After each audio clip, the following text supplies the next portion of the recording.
saat pandemi seperti ini, ya. Sektor mana yang selalu dibutuhkan di perekonomian Indonesia? Baik, Bursa Efek sendiri sudah mengklasifikasikan saham-saham yang listing di bursa menjadi 9. Buat yang baru gabung, jangan lupa like, subscribe, dan nyalakan notifikasinya untuk mendapatkan informasi seputar bisnis, keuangan, dan mindset sukses. Halo rekan-rekan semua, semangat pagi. Kembali lagi bersama saya Blirah.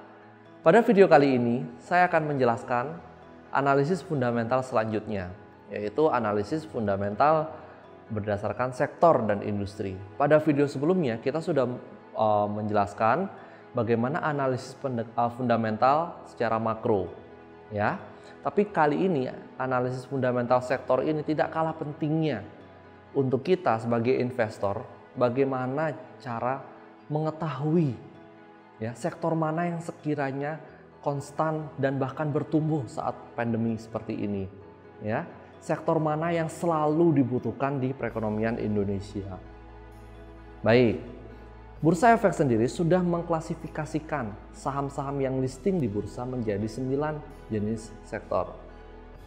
Ada sektor agri, sektor pertambangan, sektor consumer, aneka dasar, industri dasar, lalu ada sektor keuangan, sektor properti, ada sektor perdagangan dan infrastruktur.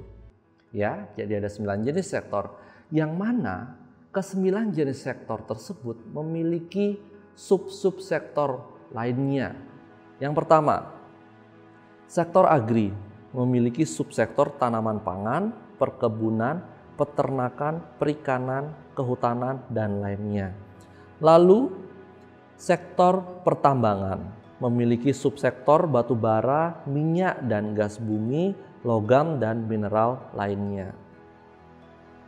Sektor consumer memiliki subsektor makanan dan minuman, rokok, farmasi, kosmetik dan keperluan rumah tangga, peralatan rumah tangga, dan lainnya. Lalu, sektor aneka industri memiliki subsektor mesin dan alat berat, otomotif dan komponennya, tekstil dan garment, alas kaki, kabel, elektronika, dan lainnya.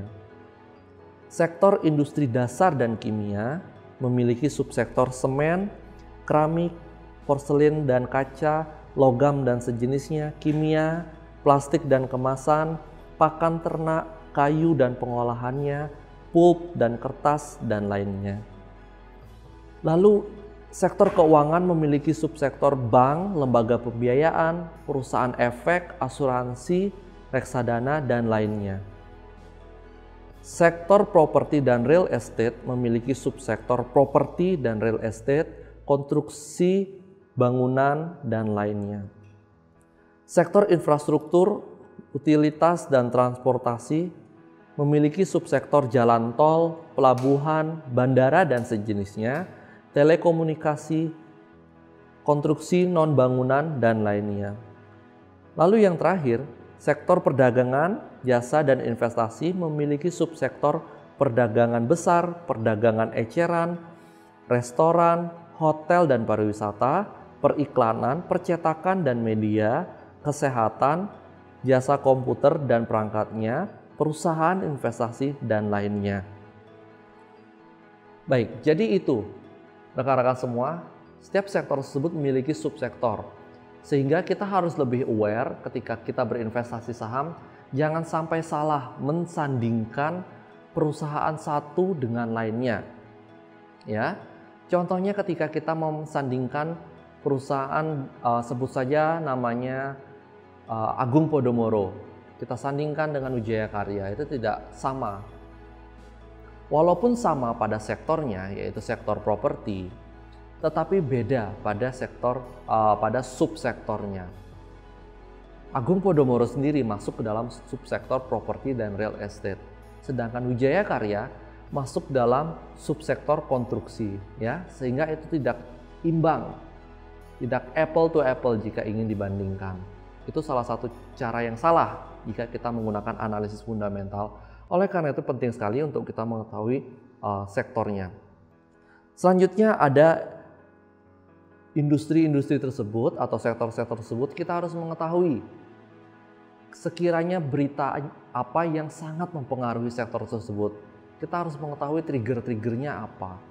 Baik, yang pertama sektor agri itu sangat dipengaruhi oleh harga komoditas, ya, lalu iklim dan regulasi pemerintah. Tentu saja agri, sektor perkebunan, harga komoditas, misalkan sawit, harga komoditasnya diatur oleh bursa di Malaysia, sehingga kita harus mengikuti pergerakan harga komoditas tersebut. Karena mau nggak mau, produsen sawit harus menjual produknya atau sawit tersebut sesuai dengan harga yang berlaku secara internasional.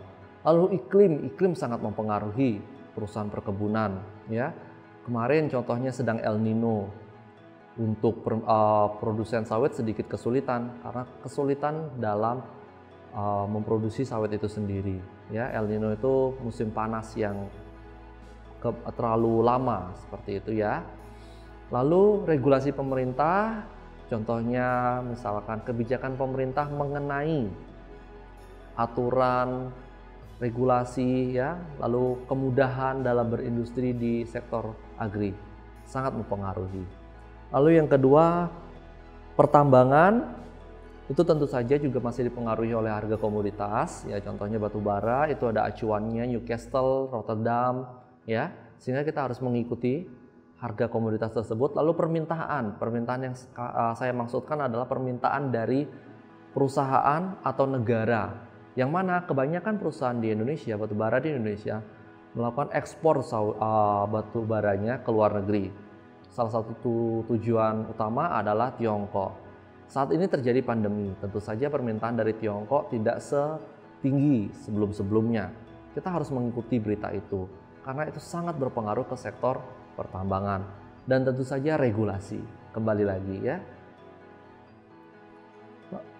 Lalu sektor consumer, ya. Sektor consumer banyak dipengaruhi oleh harga bahan baku, lalu BBM, lalu kurs, lalu daya beli masyarakat, diversifikasi produk dan regulasi ya, karena banyak masih produsen consumer di Indonesia mendatangkan bahan baku impor. Contohnya apa? Indofood mendatangkan gandum, di Indonesia nggak ada gandum rekan-rekan semua, sehingga harus mendatangkan impor gandum, yang mana impor tersebut bernilai US dollar. Tapi kalau rupiah melemah, ya dapat dipastikan nilai impor akan meningkat seperti itu, sehingga kita harus tahu. Lalu daya beli bagaimana? Ya, ketika daya beli melemah, tentu saja produk-produk consumer akan sedikit dikurangi. Contohnya rokok. Ya, saat pandemi seperti ini orang-orang lebih memilih untuk consumer staple atau kebutuhan pokok dulu daripada rokok. Seperti itu. Ya, jadi bisa diperhatikan triggernya. Nah, diversifikasi produk juga penting bagi sektor consumer. Semakin banyak diversifikasi produknya untuk sektor consumer, semakin besar potensi perusahaan tersebut mendulang pendapatan yang luas. Unilever contohnya, Mayora, seperti itu. Lalu sektor aneka industri, ya, masih dipengaruhi oleh harga bahan baku impor, lalu BBM, kurs, daya beli dan regulasi. Ya, jadi kenapa BBM? Karena baik sektor consumer dan sektor aneka industri, mereka menggunakan mesin tersebut harus digerakkan dengan BBM. Ketika BBM murah, ya, harga minyak dunia sedang tinggi atau sedang rendah, itu sangat mempengaruhi kedua sektor tersebut karena menggunakan mesin untuk memproduksi produknya. Sektor industri dasar, ya, masih dipengaruhi harga bahan baku impor, lalu BBM, kurs, daya beli dan regulasi tentu saja ya. Nah, bagaimana hubungannya dengan pandemi corona seperti sekarang? Tentu saja untuk aneka industri dan industri dasar, permintaan mengalami penurunan ya. Karena basic industri dan kimia itu sangat erat kaitannya dengan pabrik-pabrik lainnya, industri dasar ya. Jadi tidak akan ada permintaan kalau si pabrik tidak melakukan pengolahan seperti itu. Lalu sektor keuangan, sangat dipengaruhi oleh perekonomian secara umum seperti suku bunga, inflasi, kurs, PDB, dan lain sebagainya. Lebih tepatnya secara umum, secara global ya, tingkat utang sebuah negara, tingkat perekonomian negara lain. Nah, bagaimana hubungannya saat pandemik seperti saat ini? Untuk sektor keuangan ada potensi kredit macet akan naik ya, tentu saja karena kan untuk saat ini banyak yang mengajukan restrukturisasi utang ya. Mau jualan aja sulit, apalagi sekarang ditodong. Dipaksa untuk tetap membayar bunga. Belum tentu perusahaan UMKM memiliki kapasitas tersebut sehingga ada potensi kredit macet di sektor perbankan. Selain itu juga ada potensi lending growth akan turun. Jadi perbankan akan kesulitan menyalurkan dana kredit. Bagaimana mau menyalurkan? Ya, saat ini pandemik, orang-orang tidak berani berwirausaha.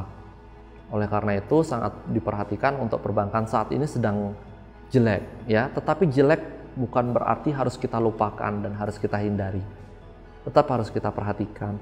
Sektor selanjutnya adalah sektor properti yang sangat dipengaruhi oleh daya beli masyarakat, perilaku konsumen, regulasi, dan proyek pemerintah ya. Nah, kenapa sangat pengaruhi oleh daya beli? Tentu saja daya beli masyarakat misalkan lagi tinggi, mungkin akan memilih untuk membelanjakan uangnya ke properti atau real estate lebih tepatnya. Lalu regulasi, kemudahan dalam membuat sebuah perusahaan properti, mengatur dalam regulasi tanah, ya. Lalu proyek pemerintah untuk subsektor konstruksi. Biasanya subsektor konstruksi itu sangat erat kaitannya dengan proyek pemerintah. Jadi kalau pemerintah banyak proyek, ya, tentu saja perusahaan konstruksi akan banyak mendapatkan pendapatan dari pemerintah. Lalu pola perilaku konsumen yang berubah. Saat ini masyarakat enggan memiliki rumah tapak.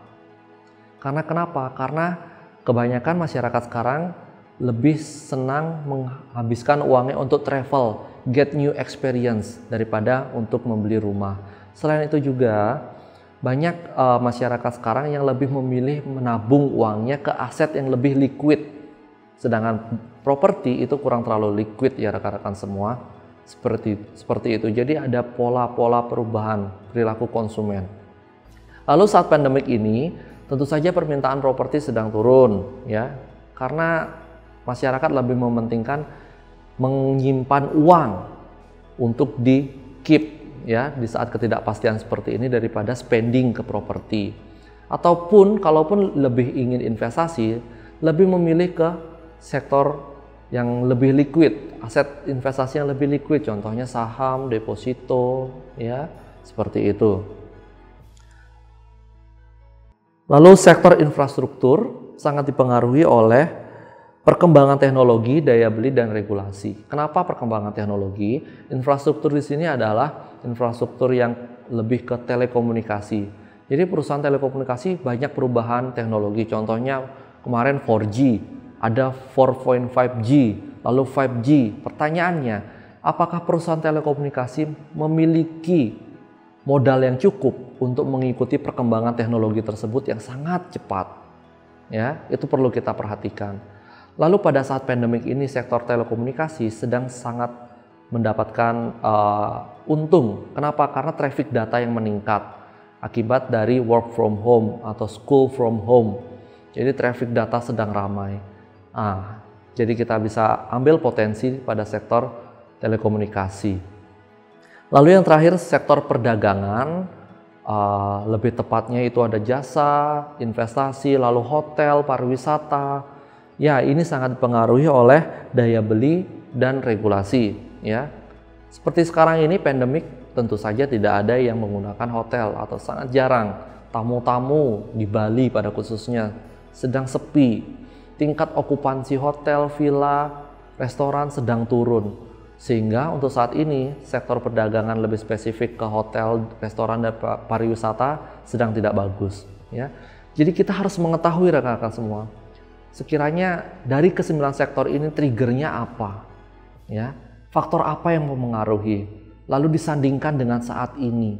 Kita melakukan analisis pribadi. Saya simpulkan ada 2 sektor yang bagus, yaitu consumer dan telekomunikasi. Mari kita pilih perusahaan yang lebih lanjut pada video selanjutnya. Sekian video dari saya, sampai jumpa pada video selanjutnya. Terima kasih.